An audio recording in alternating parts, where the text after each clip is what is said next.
এবং ডাকাত এবং লিঙ্ক খেলাবিদেরকে গ্রাহকরা ইসলামী ব্যাংকের চেয়ারম্যান দেখতে চায় না। দেশের যারা নীতি নির্ধারক, যারা ক্ষমতাসীন, এদের সবার দায়িত্ব। কারণ আপনার পকেট যদি খালি থাকে আপনার কিছু কাজে সালামের মতো যারা ব্যাংক ডাকাত বা বাংলাদেশের যারা সুবিধাবাদী শ্রেণী, এরা দেশের টাকা লুটপাট করে বিদেশে আরামে এসে জীবন যাপন করবে। কিন্তু এই যে লুটেরাদের প্রভাব, এটা তো আমাদের উপরেই পড়ছে। আমাদের সন্তানরা, আমাদের ভাইয়েরা যারা দেশের বাইরে মাথার ঘাম পায়ে ফেলে পরিশ্রম করে বৈদেশিক মুদ্রা আমাদের দেশে পাঠায়, এই মুদ্রাগুলোর সংরক্ষণ করার দায়িত্ব যেরকম আমার, যেরকম আপনার, সেরকম এবং বাংলাদেশের যারা সচেতন নাগরিক সবার।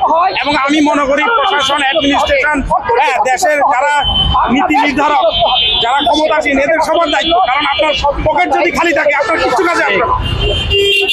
আপনার পকেট যদি খালি থাকে দেশে কোনো শান্তি আসবে না।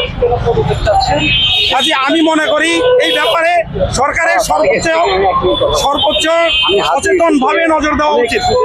এবং এটা সবচেয়ে আশ্চর্যের বিষয়, বাংলাদেশে এত ব্যাংক থাকতে কেন বারবার ইসলামী ব্যাংকের দিকে তাদের নজর পড়ে। এই ব্যাংকটা সারা পৃথিবীর ওয়ার্ল্ড ব্যাংকার্সের 1000 ব্যাংকের মধ্যে ব্যাংক, সেই ব্যাংকটাকে কেন বারবার এরা শিকারে পরিণত করতেছে। খোরশেদ আলমকে যেন ইসলামী ব্যাংকে না দেওয়া হয়। কারণ এই খোরশেদ আলম 5 তারিখেই বাংলাদেশ ব্যাংক থেকে তখন পালিয়েছিল। সে ছিল একজন চোর। এই চোর এবং ডাকাত এবং লিঙ্ক খেলাবিদেরকে গ্রাহকরা ইসলামী ব্যাংকের চেয়ারম্যান দেখতে চায় না। কারণ একজন চোর সে কখনো কোন ব্যাংক সেক্টরকে সে এগিয়ে নিতে পারবে না। কারণ সে যেখানে যাবে এই চোর আজীবন চুরি করবে।